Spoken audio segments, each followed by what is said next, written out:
मैं सर्वप्रथम जो हमारे जन्मदेव जोशी जी हैं, राष्ट्रीय अध्यक्ष श्रमजीवी पत्रकार संघ नेपाल, उनका इस परम धरा पर आने पर स्वागत करता हूं। श्रमजीवी पत्रकार संघ के संरक्षक परम श्रद्धेय सोन प्रदीप जी महाराज के सानिध्य में जो आज इस सुल्तानपुर राष्ट्रीय पक्षी उद्यान के अंदर हमारे स्वागत समारोह का आयोजन किया जा रहा है और हमारे बीच हमारी प्रदेश अध्यक्षा डॉक्टर इंदु बंसल जी, प्रदेश महासचिव नवीन बंसल जी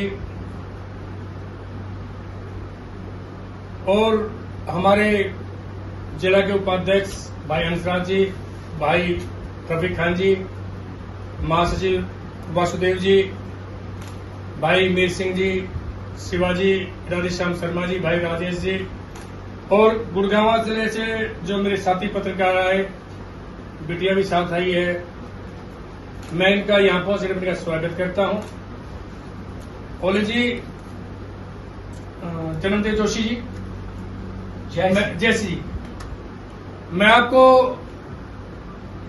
इस हरियाणा की परम धरा के लिए जो आपने चुना, जो नेपाल से आगे आपने इस हरियाणा के अंदर हमारे श्रमजीवी पत्रकार संघ हरियाणा के अंदर अपनी आस्था जगाई, अपनी जिज्ञासा व्यक्त की, मिलने की इच्छा जाहिर की, उसके लिए आपका तहे दिल से धन्यवाद। ये उम्मीद है कि हमारा जो संगठन है ये 100 का 100 कर देगा,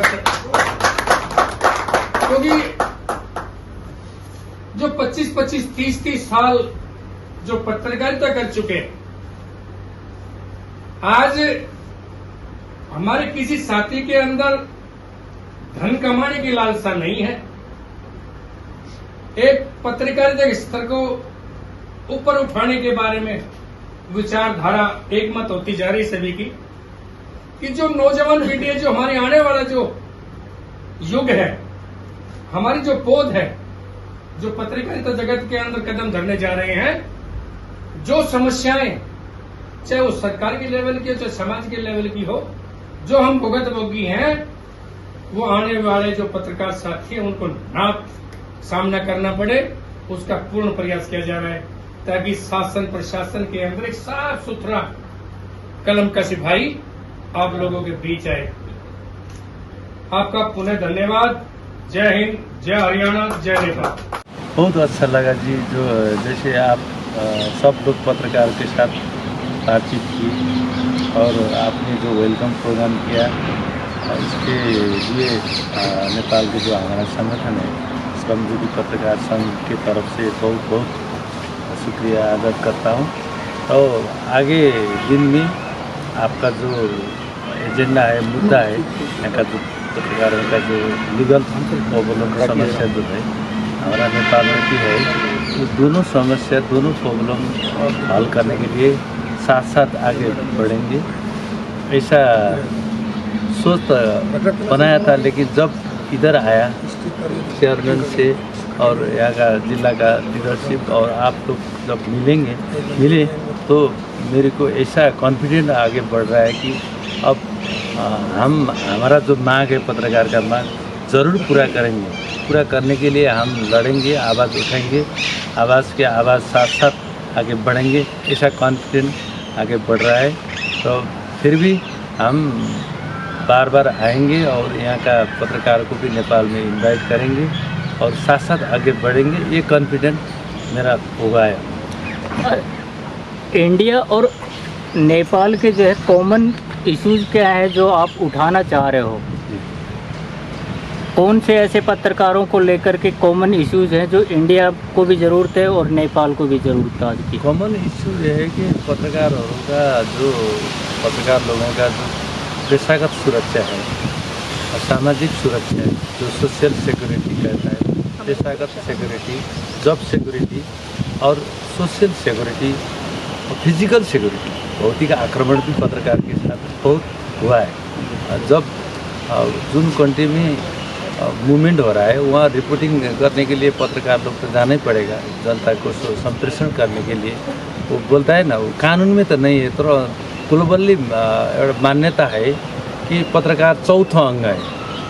चौथो अंग आधार स्तंभ जो अभी जैसे ने बताया था, चौथा आधार स्तंभ बोलता है उसको, क्योंकि 3 नेत्र 3 आई, आँखा तो 2 होता है, लेकिन तीसरा आँखा जो होता है ना, वो इन्फॉर्मेशन संप्रेषण करने के लिए होता है। वो बहुत जिम्मेदारी पत्रकार लोगों ने लिया है, तो उसको सिक्योरिटी तो चाहिए ना। उसका राइट टू इन्फॉर्मेशन के लिए भी कानून में ठोस होना चाहिए। और प्रेस फ्रीडम, प्रेस स्वतंत्रता, जब प्रेस स्वतंत्रता होगा तब डेमोक्रेसी भी मजबूत होगा। डेमोक्रेसी मजबूत होगा तो वो देश में समृद्धि, शांति और विकास आगे बढ़ेंगे। इसलिए भी पत्रकारों का प्रेस स्वतंत्रता होना चाहिए। वो कॉमन एजेंडा है नेपाल के और भारत के में। यहाँ का पत्रकार लोगों से मिला है, उनका बात सुनकर ऐसा लगता है कि हमारा एजेंडा कॉमन है। वो प्रेस स्वतंत्रता का एजेंडा, पेशागत सुरक्षा का एजेंडा, सामाजिक सुरक्षा का एजेंडा और फिजिकल सुरक्षा, फिजिकल सामाजिक सुरक्षा, भौतिक सुरक्षा बोलता है उसको, फिजिकल सिक्योरिटी, ये सब एजेंडा लागू करने के लिए कानून चाहिए। हमारे नेपाल में जो श्रमजीवी पत्रकार ऐन कानून बनाए, वैसे कानून नेपाल में, इंडिया में भी होना चाहिए, ताकि पत्रकार लोगों ने रिपोर्टिंग करने के लिए और समाचार संप्रेषण के सहज स्थिति वातावरण बने। ये हमारा डिमांड इंडिया का सरकार से भी हम ध्यान आकर्षण करना चाहते हैं, डिमांड करना चाहते हैं, और यहाँ का लोगों का जो डिमांड है वो पूरा करें, जल्दी से जल्दी पूरा करें, हम ऐसा मांग करते हैं। ये संदेश देना चाहता हूँ और भविष्य ये देखता हूँ कि अभी जो आप संगठित हुए श्रमजीवी पत्रकार संघ हरियाणा के झंडा के गोलबंद हुए, इसलिए ये जो इनिशिएशन ने ऐसा लगता है कि पत्रकारों का मांग जो है, जो एजेंडा जो आपने डिमांड किया है, वो ज़रूर पूरा करने के लिए सरकार बाध्य होगा। सरकार बाध्य होने के लिए हम जॉइंट फाइट करेंगे, जॉइंट आवाज़ बनाएंगे, ऐसा मेरे को लगता है। ये लागने के लिए बात नहीं है, करने के लिए की बात है। हम करने के लिए तैयार हैं, आपके साथ सहकार्य करने के लिए तैयार हैं। Thank you. जी, जैसा कि आप सब जानते हैं कि नेपाल से हमारे पत्रकार साथी यहाँ पर पहुँचे हैं, बहुत बड़ी बात होती है। स्पष्ट रूप से ये आप सबके सामने है कि हमारी नीतियों से, हमारे जो मांग पत्र हमने सरकार के सामने रखा है, उन सभी से ये प्रभावित हुए कि हाँ, पत्रकारों के हक में आवाज़ श्रमजीवी पत्रकार संघ मुखर रूप से उठा रहा है। सभी संगठित रूप में सरकार के सामने आ रहे हैं। तो सिर्फ यही कहना चाहूँगी कि हमारी जो मांगे हैं, हमने संयुक्त होकर सरकार के सामने रखी हैं और निश्चित रूप से हमारी सभी मांगे पूरी होंगी। मैडम, जिस प्रकार से अभी आपने 22 तारीख को जो धरना दिया था जी, उसका क्या रिजल्ट निकल कर के आया? कुछ जी पॉजिटिव रिजल्ट नज़र आ रहा है आपको कि पत्रकारों की मांगों को सरकार मानने के लिए बाध्य होगी या नहीं होगी? देखिए, बहुत अच्छा प्रश्न किया आपने महोदय। सबसे बड़ी बात, हम पत्रकार हैं, हमें आवाज़ उठानी होगी और बुलंद शब्दों में उठानी होगी। जैसा कि आपने अभी मुझसे पूछा, जंतर मंतर पर सभी पत्रकारों ने एकजुट होकर सरकार के सामने अपना मांग पत्र सौंपा, जिसमें 10 मांगे रखी गई संयुक्त रूप से। जैसा कि हमने अभियान चलाया था, प्रत्येक ज़िले में हम गए थे, वहाँ पे साझा रूप से हमने समस्याओं को लिखवाया था कि कौन कौन सी समस्याएं हैं जो मुख्य रूप से हमारे सामने आई, वो हमने सरकार के सामने रखी हैं। और पीएमओ ऑफिस में हमने अपना जो मांग पत्र था वो दे दिया था, उसका हमारे पास आ चुका है, पॉजिटिव रिस्पांस आया है। और मैं तो एक बात समझती हूँ, श्रमजीवी पत्रकार संघ ये हमेशा अपने साथ रखता है कि हमेशा पॉजिटिव रहिए, कर्तव्य करना, कर्म करना हमारा अधिकार है और हम करते रहेंगे, पीछे नहीं हटेंगे।